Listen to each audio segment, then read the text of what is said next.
정철진 경제평론가와 함께 경제 현안 짚어보겠습니다. 어서 오세요. 네, 안녕하십니까. 네, 안녕하세요. 네. 뉴욕 증시부터 가보겠습니다. 네. 다우와 S&P 500 지수가 새 기록을 경신했습니까? 네. 네. 뭐 자고 일어나면 경신하거든요. 다우 지수가 꿈의 지수대 43,000포인트를 돌파하는 그런 상황이 나왔었고요. 최근에 이런 뉴스가 있었더라고요. 현재 이제 동학개미라고 하죠. 국내 주식 투자자를 얘기할 땐 1,400만 개인 투자자 이렇게 얘기를 하는데 최근 한 달 새 동학개미, 그러니까 국내 증시 외에 이제 해외 투자자인데 거의 대부분이 뉴욕 증시, 미국 증시에 투자하잖아요. 710만 명을 돌파를 했는데 네. 이 너무나 지금 최근에 증가 속도가 빨라가지고 이대로라면 한 뭐 연말 내년 초에는 1,000만 명이 될 수 있다. 그러면 국내 주식하는 사람 1,400만 명, 국내 안 하고 해외 하는 사람 소확개미? 1,000만 명. 네. 와, 이런 국가가 있을까요? 자국의 증시보다 더 많이 투자하는. 더 좀만 더 간다가는 오히려 동학개미보다 서학개미가 많은 그런 상황도 될 수 있을 텐데 지금 뉴욕 증시의 모습들, 특히 이제 엔비디아 조금 이따 이야기를 하겠지만은 이런 상황들 혹은 뭐 실적과 주가가 비례하는 그런 모습들 이런 것들 좀 뉴욕 증시를 보고 있으면은 참, 우리나라 코스피가 너무나 저평가된 이유도 알 것 같다 이런 생각도 드는 또 그런 하루였었습니다. 지금 조금 전에 엔비디아 언급을 하셨는데 네. 엔비디아가 다시 주목받고 있습니다. 네, 엔비디아 주가가 간밤에 138달러대 사상 최고가를 또 마감을 했거든요. 그러니까 쉽게 말해서 지금 엔비디아를 투자한 투자자 중에서 막 뇌동매매하고 호들갑 떨지 않고 그냥 뒀다면 그 누구도 슬퍼하지 않는 모두가 수익을 내고 있는 그런 구간이다. 이렇게 생각하시면 될 것 같고요. 올해만 엔비디아 주가가 180%, 2배에서 3배 사이, 한 3배 가까이 올랐고 2023년 기준으로는 800%가 넘어요. 그러니까 9배가 넘게 오르는 상황들. 물론 뭐 그런 개인 투자도 계시겠지만은 막 2023년 1월에 투자하고 그냥 뭐 비밀번호를 공인인증서를 잃어버렸다든가 이런 분이 아니라면 이게 9배를 다 먹기는 힘들겠지만 그 정도의 엄청난 지금 상승을 보이고 있다라고 볼 수가 있겠고요. 시가총액이 이제 3조 3,900억 달러. 그러니까 거의 애플하고 붙어 있습니다. 현재 애플이 시총 1위인데 조금만 더 간다면 이제 세계 시총 1위 자리도 엔비디아가 차지하게 될 그럴 가능성이 있는데 우리가 그때 엔비디아 막 조정받고 그랬을 때 왜 그 CEO 젠슨 왕 CEO가 이렇게 머뭇거리지? 좀 더 왜 자신감 있는 모습 안 보이지라고 했는데 그 뒤로 이 젠슨 왕이 돌변해가지고 엄청 자신 있는 모습 나왔거든요. 특히 뭐 한 2, 3주 전에는 지금 블랙웰이라고 네. 이제 그동안은 호퍼 시리즈 우리가 H100, H200에서 일종의 신제품이라고 생각하시면 되겠습니다. 성능이 더 좋은 AI 가속기 B200, B200인데 이 블랙웰이 판매가 미쳤다. 인세인이라는 우리도 미쳤다 쓰잖아요. 네. 젠슨 왕도 네. 미쳤다라고 이야기를 하면서부터 막 엔비디아 주가가 올랐는데 또 이런 게 나왔는데 1년치가 완판이 됐다라고 합니다. 그러니까 이거를 누가 사가느냐. 블랙웰 그러니까 엔비디아의 AI 칩들을 우리가 아는 애플, 뭐 구글, 아마존, 마이크로소프트가 사가는데 아직도 엄청 사가고 있는 그런 모양새가 나오고 있어서 역시 엔비디아인가 네. 이런 또 생각을 하게 합니다. 네. 아니 TSMC도 뭐 이틀 뒤에 실적 발표한다고 하고 지금 말씀을 들어보면 그럼 AI 반도체 또다시 랠리가 오는 건가? 이렇습니까? 그렇죠. 이제 네. TSMC, ASML 이제 이 두 회사 얘기하고 이 AI 가속기 얘기를 하면은요. 이제 어떻게 되냐면 TSMC라는 회사는 파운드리잖아요. 그러면은 이제 구글, 엔비디아의 GPU와 뭐 우리와 마이크론의 HBM3를 붙여가지고 실제 만드는 회사가 TSMC니까 엔비디아가 뭐 호퍼든 블랙웰이든 불티나게 팔리면은 그걸 실제 만드는 애가 TSMC도 역시 마찬가지잖아요. 얼마 전에 이제 소위 말하는 일종의 뭐 속보치가 나왔었는데 매출이 거의 한 36% 증가를 했고요. 실제 자세한 실적은 17일 날, 목요일 날 나오게 되는데 지금 이익단도 거의 뭐 40% 넘게, 50% 넘게 증가하지 않았는가. 그리고 이제 ASML 같은 경우에는 EUV 노광 장비라고 해서 시스템 반도체 중에서 정말 미세 공정에 필요한 이제 그 EUV 장비를 만드는 거기 때문에 네. 또 마찬가지로 많이 팔렸겠죠. 지금 저렇게 공장이 돌아가니까. 네. 근데 그래서 이 HBM 쪽 라인들 내지는 크게 보면 AI 칩 라인들은 뭐 회사들 다 승승장구한다 이렇게 볼 수가 있겠는데 그러면 이제 이제 투자해도 되나? 이제 다시 새 시대가 열리는가? 단기적으로는 거칠 것 없는 뉴욕 증시, 뭐 거칠 것 없는 AI 반도체에 그래도 한번 관문은 17일 밤, 목요일 밤에 발표되는 미국의 9월 소매 판매 지표일 것 같아요. 이게 이제 8월 소매 판매 지표 나오면서 그게 생각보다 안 나와서 와, 미국 경기가 이거 뚜껑 열고 보니까 안 좋네. 그래서 이제 경기 침체 우려에 막 그때 블랙 먼데이 나오고 하루에 8% 넘게 국내 증시 빠지고 그랬잖아요. 근데 이제 17일 나 발표되는 목요일 밤에 발표되는 9월 소매 판매 지표가 좋았다면 실은 고용도 좋았잖아요. 그렇다면 이제 미국의 경기 침체라는 경기 부진이라는 단어는 찾아볼 수가 없게 되겠고 이 관문을 극복하면 그러면 생각해 보시죠. 애플이라든가 구글이라든가 아마존들도 경기가 괜찮으면은 더 AI 칩 사가지고 자신들 데이터 센터 만들고 이거 가지고 뭐 AI 서비스로 돈 벌 생각 할 거 아닙니까? 그래서 단기적으로는 이제 소매 판매 지표 정도가 하나의 관문이 될 것 같다라고 볼 수가 있겠고요. 그것마저도 좋아서 미국이 지금 막 와 진짜 미국이네 이래버리면 참 그때는 우리 동학개미는 울고 소학개미만 웃는 이제 그런 상황이 되겠습니다. 네. 테슬라는 네. 좀 오르기는 했는데 지난주에 로보택시 공개된 뒤에 실망감이 컸잖아요. 네. 그래서 2차 전지주들이 영향을 받았습니다. 네. 2차 전지주는 어떻게 봐야 돼요? 오늘도 좀 하락을 했었는데 전 테슬라의 그 로보택시 공개 저는 나쁘지 않았거든요. 괜찮았고 거기에 또 휴머노이드 로봇도 나와서 뭐 이렇게 칵테일도 따라주고 그래서 꽤 괜찮네 하고 약간 디테일도 나왔었어요. 2026년에 이제 실제 상용화하겠다라고 하고 가격대도 한 3천만 원에서 4천만 원 선도 이제 제시를 하고 실은 그 전에 뭐 이거랑 비교되지는 않지만은 그 메타의 오라이언이라고 해가지고 이제 안경 있잖아요. 네, 증강현실 안경 그건 솔직히 디테일이 하나도 없었거든요. 뭐 가격대도 안 나오고 뭐 언제 상용화된지도 안 나왔는데 그거 가지고 메타는 시가를 올렸는데 테슬라는 이제 그날 행사 끝나고 나서 약간 날카로운 시선들이 뭐 첫 번째로 이게 이제 실제 로보택시가 운행이 되려면 당국 교통국과의 규제를 풀어야 되잖아요. 이게 이제 기사가 사라지는 거니까 그런 것들 왜 언급 안 했느냐. 또 풀 셀프 드라이빙이라고 FSD가 이제 자율주행의 일종의 소프트웨어인데 자율주행이라면 이제 레벨 3, 레벨 4로 가야 된다면 그 FSD가 달라졌다는 것도 함께 공개를 해야 되는데 왜 그 말은 쏙 빼고 이렇게 겉모습만 번드르르 하냐. 그래서 한 8%가 그냥 폭락해버렸어요. 되게 좀 테슬라에게는 혹독한 잣대를 들이대고는 있는데 아마 뭐 여러 가지 시선이 있죠. 이제 이 테슬라, 일론 머스크는 광고를 안 해요. 그냥 그 SNS가 자신의 광고고 최근에 또 트럼프와 워낙 친하게 돼버렸잖아요. 네. 그래서 언론들한테 뭐 밉보였다 이런 시선도 함께 있는데 지금 테슬라가 그렇게 빠지게 되니까 국내 증시에서도 테슬라의 로보택시 하나로 바라봤던 자율주행 테마 라인들 그리고 이제 테슬라가 다시 전기차 캐즘을 극복하는 선봉에 쓴다라고 해서 2차 전지도 막 꿈틀댔거든요. 네. 또 우리나라의 LG 에너지 솔루션이 테슬라의 원통형 배터리 납품한다. 근데 로보택시 힘 빠지면서 우리 2차 전지는 좀 같이 힘들어지는 그런 모습도 보이고 있는데 그래도 오늘 증시에서는 엔비디아를 바라보면서 삼성전자는 얼마 못 갔지만 이쪽 라인들 SK 하이닉스 밑단에 있는 한미반도체 그 밑에 뭐 기판에서는 이스페타시스 요 라인들이 꽤 힘을 내면서 좀 시장을 이끌었다 이렇게 볼 수 있겠습니다.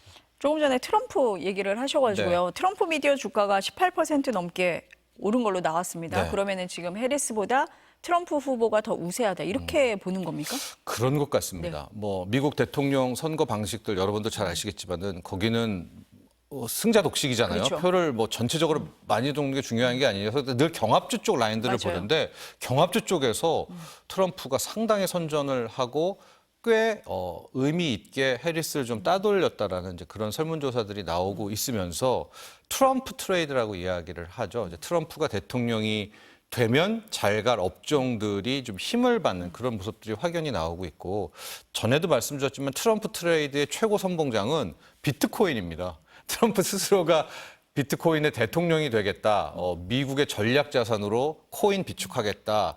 미국 국민들의 진짜 코인으로 인생 역전하게 만들겠다. 비트코인 팔지 말아라. 그래서 지금 보니까 비트코인이 다시 6만 $6,000까지도 돌파했다. 지금 약간 빠졌던데. 그러니까 그 지금 트럼프가 되냐 해리스가 되냐가 잘 그게 기사 읽기 싫으시면 비트코인 가격만 보면 지금 상황 알 수 있거든요.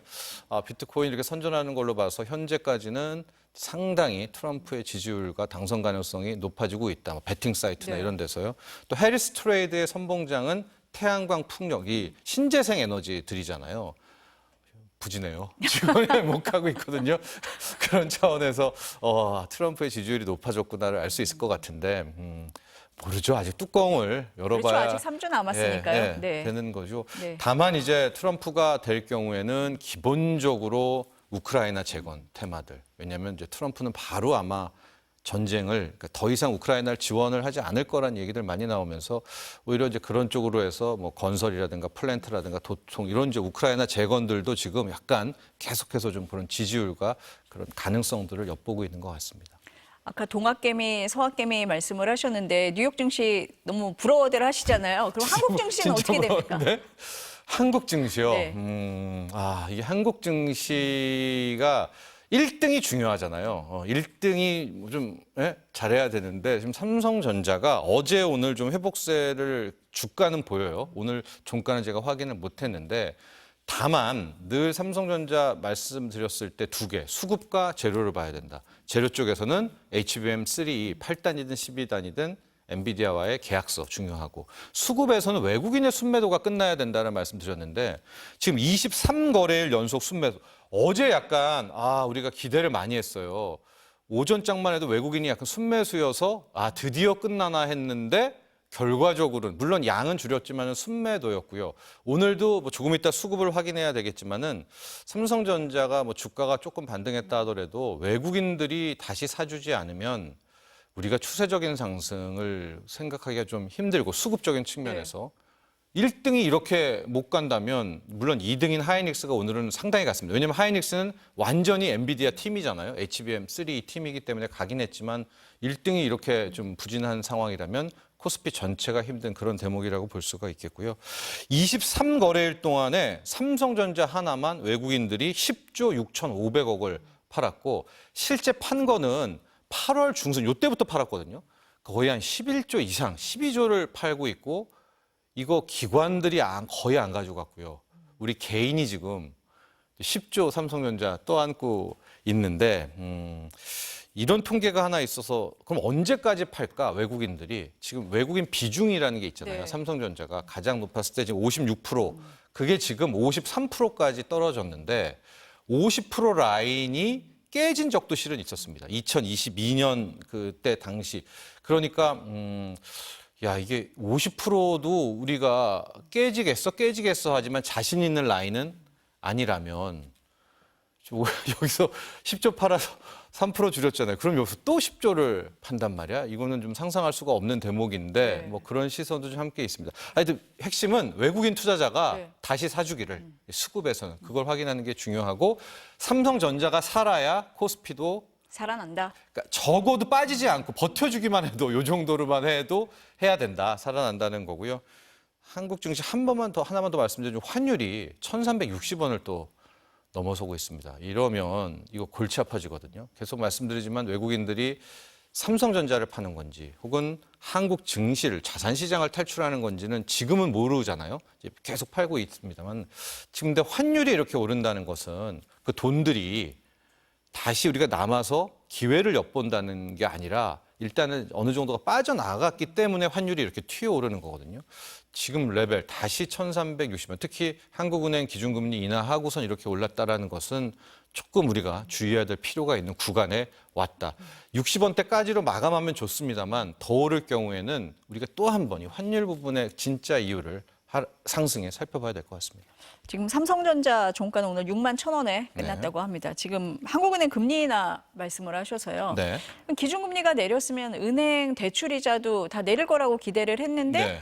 주변 얘기를 들어보니까 뭐 그대로다 이렇게 네. 얘기를 해요. 왜 그렇습니까? 일본은 선반영이죠. 기적의 단위 선반영인데 왜냐하면 기준금리 인하할 거다. 또 최근에 우리나라 시중금리가 미국의 국채금리를 또 많이 따라가거든요. 그러니까 미국의 국채금리가 지금은 다시 높아져서 4%대까지 왔지만 비컷하면서 막 3.8, 3.7대까지도 뚝 떨어졌잖아요. 그러니까 이미 우리의 주담대들이 그거를 반영하고 있어서 이번에 실제 기준금리 인하를 했을 때는 이제 마법의 선반영으로 그냥 똑같다라는 거고 더 떨어뜨리려면 떨어뜨릴 수가 있습니다. 그때는 뭘 해줘야 되느냐. 네. 은행들이 자신들의 마진을 붙이는 가상금리를 이제 자기의 먹는 폭을 줄이면서 대출이자를 낮춰줘야 되는데 지금 금융당국은 2단계 스트레스 DSR도 하고 우회적으로 이 가계부채, 가계대출 관리 잘해라 막 이런 식으로 압박을 하니까 옳다구나 하는 거죠. 그러니까 붙인다는 게 아닙니다. 붙이는 건 아니고 정확히 표현하면은 떨어뜨릴 룸이 있지만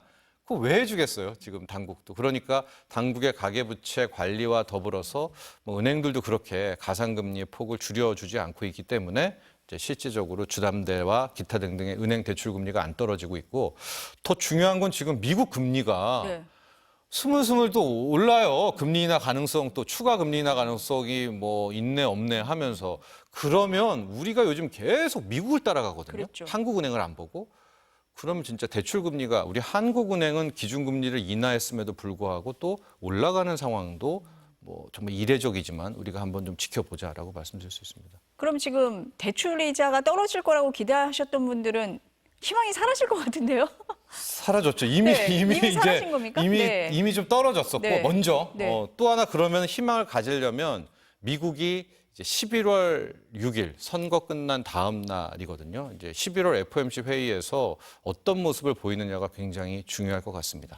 물론 아직까지는 0.25%포인트 금리 인하의 가능성이 높아요. 한 번 더 금리 인하해 줄 것을. 그런데 만에 하나 이제 내일 모레 그 미국의 소매 판매 지표 나왔는데 이게 또 진짜 막 너무 좋은 거예요. 또 미국의 11월 초에 10월 고용 지표가 나왔는데 이게 또 막 실업률이 4.1이 아니라 4% 나오고 신규 고용도 막 또 30만 명 나와버리면은 금리 인하할 이유가 없겠죠. 네. 예, 그래 버리면 오히려 대출금리, 국내 시중입니다. 대출금리가 올라갈 가능성도 좀 있거든요. 미국의 10년물 국채금리 지금 오르고 있는 것처럼 이런 점은 또 하나의 체크 포인트가 되겠다라고 볼 수 있겠습니다. 아니 기준금리를 인하한 이유 중에 하나가 이제 좀 내수를 살리자 이런 측면도 있었는데 이렇게 되면은 그 효과가 있을까 이런 의문도 들기도 하는데요. 맞습니다. 네. 그러다가 자칫 환율만 좀 네. 높이는 원화 약세를 만든 것 아닌가? 그래서 이래저래 한국은행도 낮췄을 때는 실기론 왜 늦게 낮췄어? 라고 되게 비판받았잖아요. 국회에서도. 근데 또 낮추고 나니까 또 왜 낮췄어? 또 이런 좀 그런 양쪽에 좀 딜레마에 빠진 그런 구간이 나올 수가 있어서 종합해 보면 하나만 보시면 될 것 같습니다. 미국의 10년물 국채 금리가 빨리 4% 밑으로 3.9라든가 3.8로 떨어지는 그런 모습이 나와야 되는 거고 그런 모습이 나왔다는 것은 다시 미국의 금리 인하 가능성이 높아졌다를 시장이 알려주는 거거든요. 네. 그러니까 뉴스 보시기 싫으면은 그 지표만 봐도 알 것 같아요. 네. 또 미국 시장을 봐야 되는 상황인 것 같습니다. 미국밖에 없네요. 다 온통. 네. 네, 오늘 말씀은 여기까지 듣겠습니다. 네. 감사합니다.